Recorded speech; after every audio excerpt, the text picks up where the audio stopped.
네. 저번 시간에 나누었던 말씀 잠깐 복습하고 오늘 말씀 나누도록 하겠습니다. 저번 시간에는 지혜로운 삶에 대해서 나누었습니다. 여러분 다 기억 안 나시죠? 네. 그래서 복습하는 겁니다. 지혜로운 삶은 어떤 삶이라고 말씀드렸죠? 썩어질 이 세상의 것을 쫓아 사는 게 아니고 영원한 것을 쫓아 사는 삶이라고 말씀을 드렸습니다. 두 번째는 뭐죠? 하나님의 말씀으로 생각이 변화받고 구별된 삶으로 하나님의 뜻을 아는 삶이라고 말씀을 드렸습니다. 두 가지를 말씀드렸습니다. 영원한 것을 위해 사는 삶과 그리고 하나님의 뜻을 아는 삶이라고 말씀을 드렸습니다. 자, 오늘은 성령으로 충만함을 받으라 라는 제목으로 하나님 말씀 나누도록 하겠습니다. 18절, 우리 18절 한번 설교노트 보시고 18절 말씀 한번 읽어보실까요? 시작. 술 취하지 말라. 이는 방탕한 것이니 오직 성령으로 충만함을 받으라. 오늘 이 말씀에 두 가지의 상반된 내용이 나옵니다. 첫 번째는 뭐죠? 술 취한 삶. 두 번째는 뭐죠? 성령 충만한 삶입니다. 여러분, 술을 좋아하십니까? 네. 이렇게 또 교회에서 또 술 마시는 얘기를 하면 안 되니까 네, 여러분도 티를 내지 마시고 여러분 술을 드셔보셨죠? 네, 그리고 술을 취해 보셨습니까? 네, 술 취해 보신 경험도 분명히 있을 겁니다. 개인적으로 저는 술을 별로 좋아하지 않았습니다. 그 이유가 있습니다. 저희 어머니가 알코올 중독자로 오랜 시간을 보내셨기 때문입니다.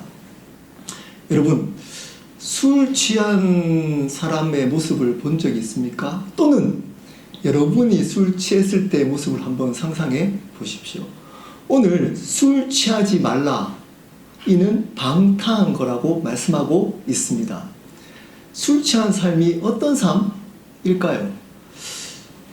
저희 어머니는 법 없이도 살 수 있는 사람이라고 주위에서 이야기를 하셨습니다. 불쌍한 사람들을 보면 절대 가만히 계시지 못하셨습니다. 굉장히 선하신 분이셨습니다. 천성이 선하신 분 있잖아요. 착하신 분. 근데 술만 드시면 다른 모습이었습니다. 어머니는 술을 드시고 천국을 경험하셨을지 모르지만 그 옆에 있었던 우리 가족들은 지옥을 경험했습니다. 술만 드시면 어머니께서 집을 찾지를 못하시는 겁니다. 그래서 겨울이면, 그때는 핸드폰도 없을 때였기 때문에 겨울이면 경찰에 신고하고 나서 어머니를 온 동네를 찾아다녀야만 했습니다. 안 그러면 얼어서 돌아가실 수도 있었기 때문입니다. 술을 드시고 정신병원에도 여러 번 입원하시고 10년 동안 3개월에 한 번 입원하셨습니다. 10년 동안 저희 가족들은 거의 어머니 병수발 하다가 시간을 다 보낼 정도였습니다. 여러분, 술을 드시는 이유를 다른 사람의 기쁨을 위해서 드시는 분 봤습니까? 술은 자기 자신의 기쁨 때문에 먹는 겁니다. 그것을 먹고 다른 사람을 배려하기 위함이 아닙니다. 여기서 술 취하지 말라라는 의미는 술을 마시지 말라라는 의미도 있을 수 있지만 궁극적으로 어떤 삶을 이야기를 할까요? 자기의 행복만을 추구하는 삶입니다. 자기가 주인 되어서 자기의 육체의 쾌락과 자기의 행복만을 추구하는 삶을 의미합니다. 그렇게 사는 삶은 어떻다고요? 방탕한 거랍니다. 여러분, 우리가 생각해서 방탕하다라고 생각하면 어떤 것을 떠올리나요? 술 취해서 어쩔 줄 모르는 그런 삶만 생각합니다.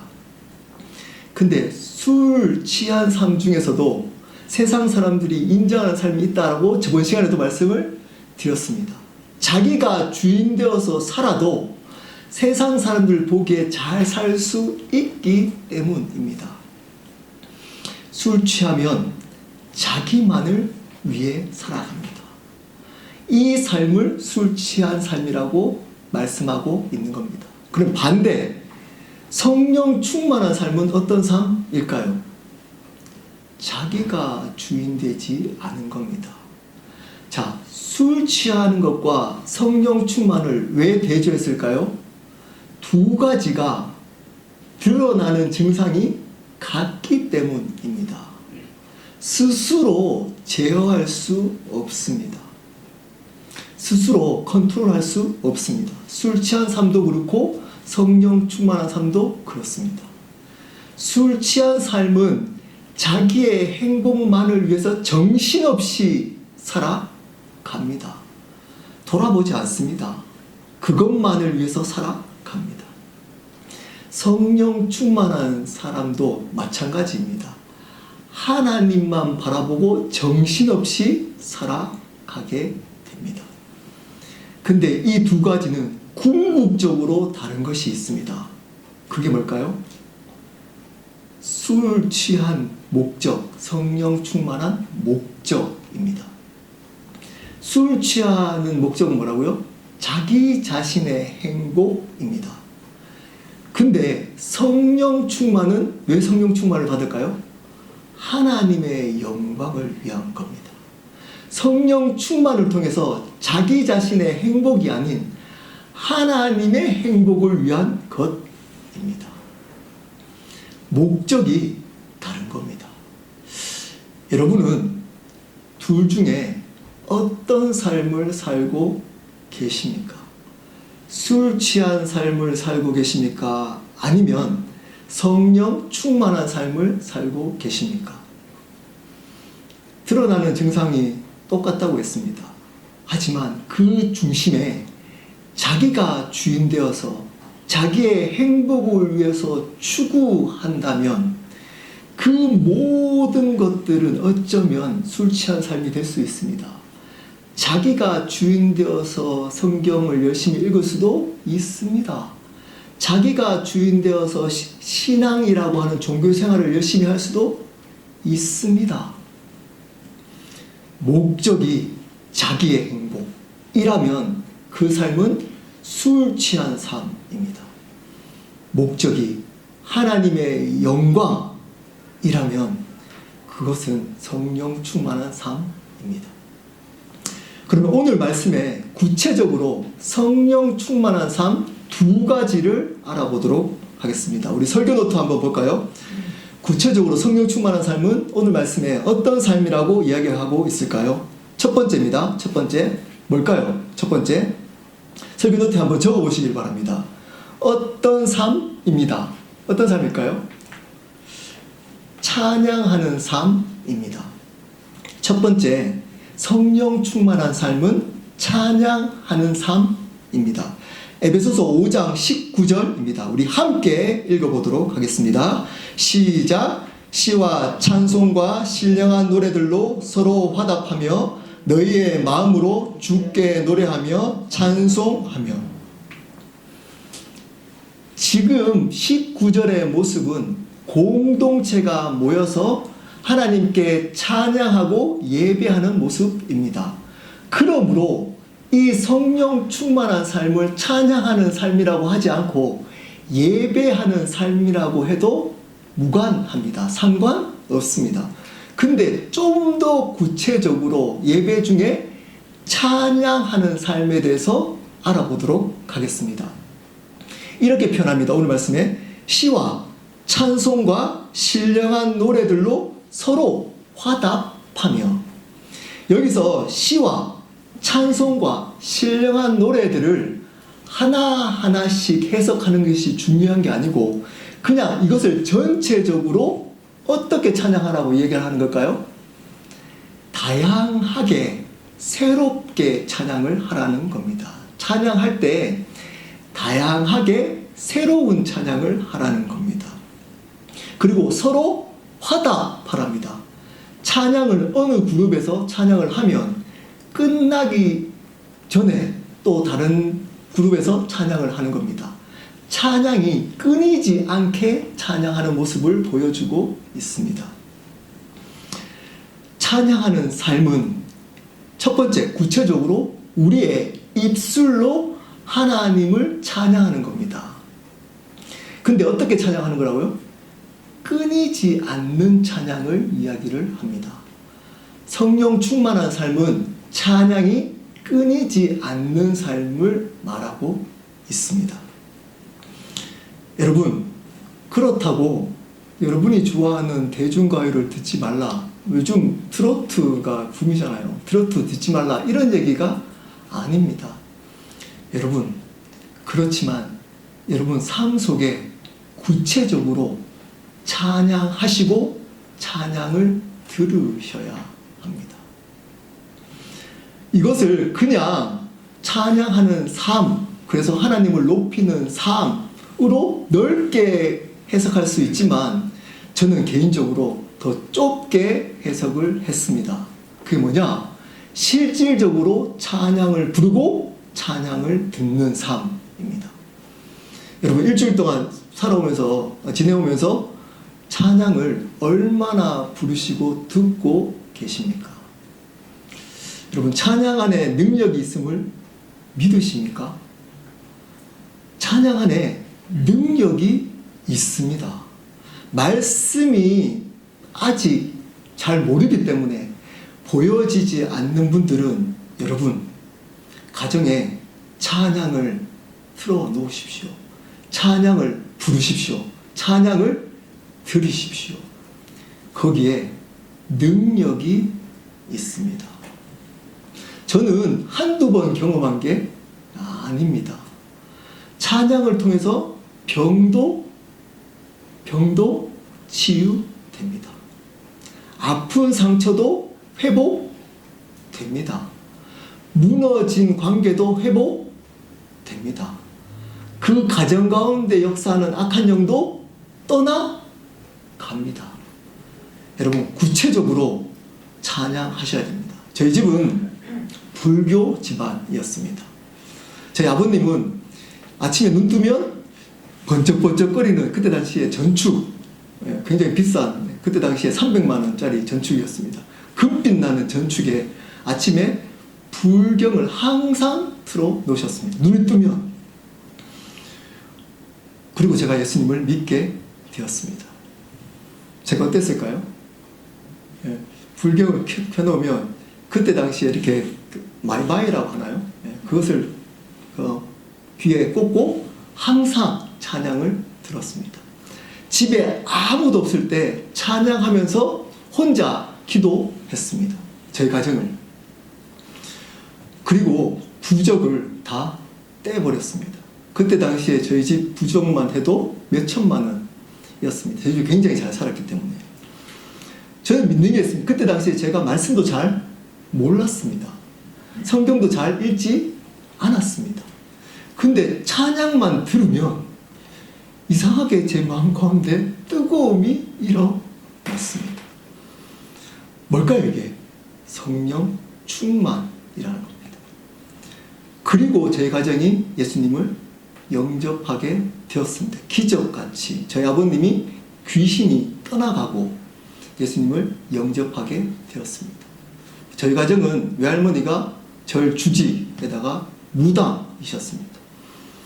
저는 믿습니다. 이런 일을 제가 말씀은 잘 몰랐지만 찬양을 듣고 찬양하고 믿음으로 기도했던 것 때문이라고 저는 믿고 있습니다. 여러분, 가정에 문제가 있거나 여러분 마음 가운데 힘든 것이 있으면 구체적으로 찬양하셔야 합니다. 근데 어떻게 찬양하라고 얘기를 할까요? 첫 번째, 끊임없이 해야 한다는 겁니다. 차에서 그 직장을 갈 때 여러분 찬양을 켜놓고 찬양하십시오. 시간 날 때마다 찬양을 부르시고 들으십시오. 그 안에 능력이 있습니다. 근데 어떻게 하라고? 뒤에 나와 있습니다. 한번 볼까요? 너희의 마음으로 주께 노래하며 찬송하며. 중요한 단어가 있습니다. 너희의 마음으로.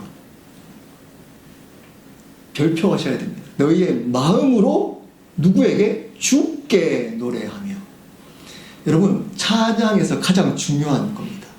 마음으로 해야 합니다. 그냥 음이 좋아서, 야, 이 음은 내가 좋아하는 음이야.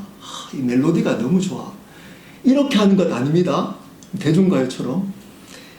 그 가사를 묵상하고 마음으로 찬양하는 겁니다. 여러분, 공적인 예배 때 찬양할 때 어떻게 여러분 찬양하십니까? 그 가사를 묵상하고 마음으로 찬양하셔야 하는 겁니다. 여러분, 가정에서도 찬양할 때 그 가사를 묵상하고 마음으로 찬양해야 되는 겁니다. 누구께 한다고요? 주께 노래해야 한다. 주님께. 여러분이 이 찬양 들으면서 기뻐하는 것은 결과적인 겁니다. 여러분이 이 찬양을 하면서 마음이 회복되고 좋아지는 것은 그냥 결과인 것, 목적이 아닙니다. 여러분이 우울하기 때문에 그것을 부르는 것이 목적이 아닙니다. 결과적으로 그런 일이 일어날 겁니다. 하지만 찬양하는 이유가 뭐라고요? 주께 노래하는 겁니다. 주님께 고백하는 겁니다. 여러분, 가정에서 또는 차 안에서 찬양할 때 누구께 찬양한다고요? 주님께 찬양을 하는 겁니다. 주님께. 아무도 없을 때 여러분 마음이 힘들 때, 여러분 마음이 힘들기 때문에 해도 상관은 없지만 여러분 조금 더 궁극적으로 본질적으로 믿음으로 붙으셔야 됩니다. 그게 뭐라고요? 마음이 힘들더라도 이것을 내 마음이 회복되는 것이 아니라 하나님께 드리는 찬양이다 라는 것을 마음으로 고백해야 하는 겁니다. 그럴 때 역사가 있습니다. 그 삶이 성령 충만한 삶입니다. 다른 말로 그 찬양하는 삶 속에 어떤 역사가 있다고요? 성령의 역사가 있는 겁니다. 반드시 있습니다. 여러분 믿으십시오. 반드시 있습니다. 마음으로 주님께 찬양하는 그곳에 성령의 임재, 성령의 역사가 있습니다. 그 삶이 성령 충만한 삶이기 때문입니다. 두 번째 성령 충만한 삶은 뭘까요? 두 번째, 한번 답을 한번 또 혹시 또 얘기를 한번 자신 있게 해보실 분 있으신가요? 요 문제는 쉽기 때문에 제가 물어보는 겁니다. 답은 항상 성경 구절에 있습니다. 뭘까요? 감사하는 삶입니다. 여러분, 성령 충만은 키는 방언을 하고 귀신을 쫓아내고 병을 낫고 소리치면서 기도하고 가 아닙니다. 또 오해하지 마십시오. 그게 안 중요하다 이 말이 아닙니다. 저도 그런 기도, 소리내서 기도하는 거 좋아합니다. 그것이 성령 충만의 본질이 아닙니다. 성령 충만은 이제 앞으로 또 계속 나올 겁니다. 성령 충만은 가정에서 시작하는 겁니다. 뒤에 이제 성령 충만의 얘기를 구체적으로 나옵니다. 남편들이요, 아내들이요, 부모들이요, 자녀들이요, 상전들이요, 종들이요, 이렇게 얘기하면서 구체적으로 삶 속에서 삶의 변화가 있는 것이 바로 성령 충만인 겁니다. 그 중에 오늘은 감사입니다. 여러분, 성령 충만한 사람, 저 사람이 성령 충만하다를 어떻게 알 수 있을까요? 그 사람이 감사하느냐에 있습니다. 20절, 에베소서 5장 20절 한번 함께 읽어보도록 하겠습니다. 시작. 범사에 우리 주 예수 그리스도의 이름으로 항상 아버지 하나님께 감사하며. 두 가지 중요한 단어가 있습니다. 뭐죠? 범사에 항상. 범사에 항상. 감사는 어떻게 해야 된다고요? 범사에 항상. 감사할 제목이 있어서 감사하는 것은 성경에서 감사가 아닙니다. 다시 말씀드립니다. 성경이 가르치고 있는 감사는 내가 어떤 것을 얻어져서 오는 기쁨으로 고백하는 것이 아닙니다. 계속적으로 이미 주어진 것을 가지고 고백하는 겁니다. 다시 말씀드립니다. 내 삶 속에 어떤 것이 기도했거나, 물론 그것을 제가 감사 아니다 이렇게 얘기하는 거 아닙니다. 그것도 감사의 한 파트일 수 있습니다. 근데 본질적인 감사가 아닙니다. 감사는, 성경에서 말하고 있는 감사는 이미 하나님께서 행하신 그 일을 기억해서 하는 것입니다. 이미 우리에게 주어진 것을 기억해서 하는 것입니다. 그러므로 범사에 항상 할 수 있는 겁니다. 이미 하나님이 하셨기 때문입니다. 우리는 감사하지 잘 못합니다. 우리의 뜻대로 우리의 상황이 잘 흘러가지 않으면, 여전히 나의 문제, 잠 못 이루는 문제가 있으면 감사하지 않습니다. 왜냐? 감사를 잘못 알고 있기 때문입니다. 감사는 범사에 항상 하는 겁니다. 왜 그렇게 할 수 있는지가 오늘 말씀에 나와 있습니다. 성경은 모든 답이 나와 있습니다. 잘 묵상하면. 자, 보십시오. 어떻게 나와 있죠? 범사에 우리 주 예수 그리스도 이름으로 감사한다는 겁니다. 자, 감사를 어떻게 한다고요? 우리 주 예수 그리스도의 이름 때문에 감사한다는 겁니다. 여러분 안에 주어지는 어떤 복, 축복 때문에 하는 것이 아니라는 겁니다. 여러분이 원하는 그것을 얻었기 때문에 하는 것이 아니라는 겁니다. 우리 주 예수 그리스도 때문에 하는 거랍니다. 예수님 때문에 영원한 생명을 얻었기 때문에 하는 거랍니다. 그분이 우리의 주 예수가 되시기 때문에 한다는 겁니다. 그래서 감사해야 한다는 겁니다. 그분이 주님 되시기 때문에 감사한다는 겁니다. 그리고 또 하나 나옵니다. 자세히 보십시오. 범사에 우리 주 예수 그리스도의 이름으로, 그리고 항상 또 뒤에 나옵니다. 아버지 하나님께 감사하며. 하나님이 우리의 아버지가 되시기 때문에 감사한다는 겁니다. 여러분, 이것으로 감사해야 하는 겁니다. 그분이 우리의 구주, 주님이 되셔서 나에게 영원한 생명을 주셨기 때문에 우리는 범사에 감사해야 하는 겁니다. 이미 예수 그리스도께서 십자가에 돌아가심으로 우리에게 영원한 생명을 주셨기 때문에 우리는 범사에 감사할 수 있는 겁니다. 나에게 주어지는 상황에 따라서 감사가 바뀌는 게 아니고 이미 주어진 것 가지고 감사하는 겁니다. 그것이 구원이라는 겁니다. 근데 이 구원의 간격이 없습니다.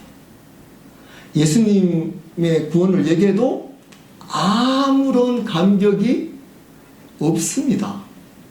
어떤 얘기하면 감격이 있을까요? 기도했는데 우리 비즈니스가 잘 됐어요 하면 감격합니다. 내가 병이 좀 있었는데 기도했더니 하나님이 저희 병을 낫게 해주셨어요 하면 감격합니다. 울고 감격합니다. 기도했는데 우리 자녀가 좋은 대학을 갔어요? 좋은 직장에 들어갔어요? 그러면 그렇게 하면 감격합니다. 근데 보십시오. 예수 그리스도가 여러분을 위해서 2000년 전에 십자가에 돌아가셔서 여러분에게 영원한 생명을 주셨습니다 해도 감격하지 않습니다.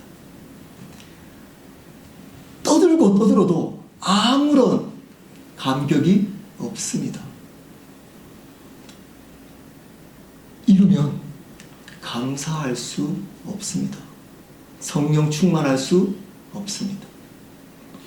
여러분, 예수 그리스도가 2000년 전에 여러분을 위해서 이미 사랑하셔서 십자가에 돌아가셔서 영원한 생명을 주셨습니다.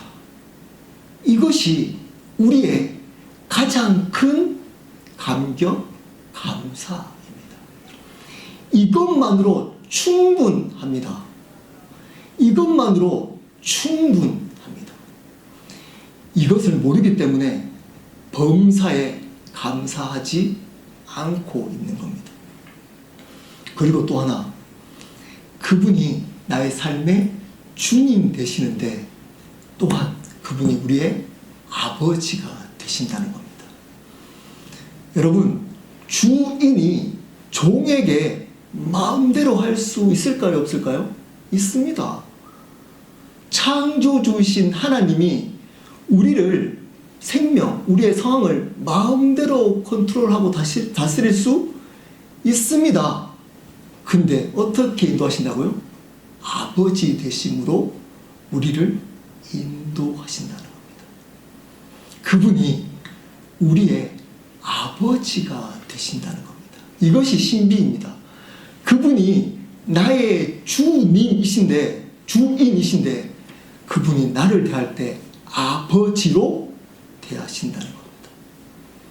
그래서 감사한다는 겁니다.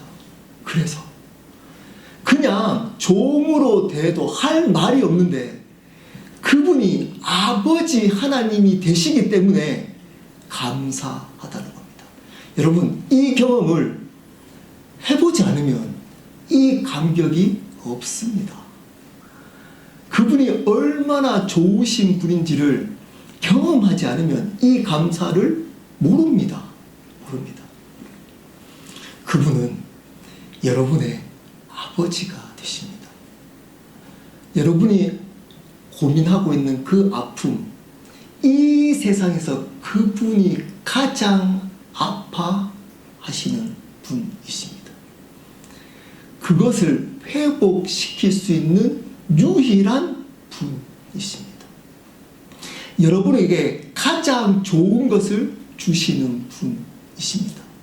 그래서 이미 주셨습니다. 영원한 생명을. 그분이 우리의 아버지이시기 때문입니다. 여러분의 삶을 아버지로서 인도해 가실 겁니다. 그래서 그분께 범사에 항상 감사해야 하는 겁니다. 아니, 감사할 수밖에 없는 겁니다. 그것이 성령 충만한 삶입니다. 말씀을 마무리하도록 하겠습니다. 오늘 두 가지 성령 충만한 삶에 대해서 나누었습니다. 첫 번째, 찬양하는 삶이라고 말씀을 드렸습니다. 구체적으로 여러분의 마음을 가지고 찬양을 부르십시오. 찬양을 들으십시오. 누구께? 주님께 들으셔야 됩니다. 날마다 아침에 눈 뜨면 자기 전에 시간 날 때마다 그분께 찬양을 들으십시오. 그리고 그 찬양을 부르듯이 살아가십시오.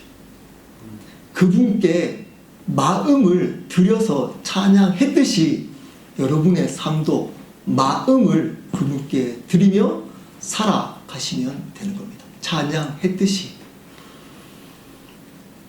찬양만 하고 그 찬양의 가사처럼 살아가지 않으면 안 됩니다. 찬양하고 그것을 마음으로 불렀듯이 우리도 하나님의 마음을 가지고 살아가는 겁니다. 그것이 찬양하는 삶입니다. 두 번째 뭐죠? 감사하는 삶입니다. 감사는 어떻게 해야 된다고요? 범사에 항상 하는 겁니다. 왜냐? 이미 예수 그리스도가 십자가에 돌아가심으로 우리에게 영원한 생명을 주신 주님이 되셨기 때문입니다. 그리고 그분이 우리를 가장 사랑하시는 아버지가 되셨기 때문입니다. 그러므로 감사하는 겁니다. 이 두 가지의 삶을 사는 사람이 성령 충만한 삶을 사는 삶입니다. 그 삶을 사는 그곳에 성령께서 역사하실 겁니다. 그리고 하나님의 회복, 하나님의 역사를 경험하게 될 겁니다.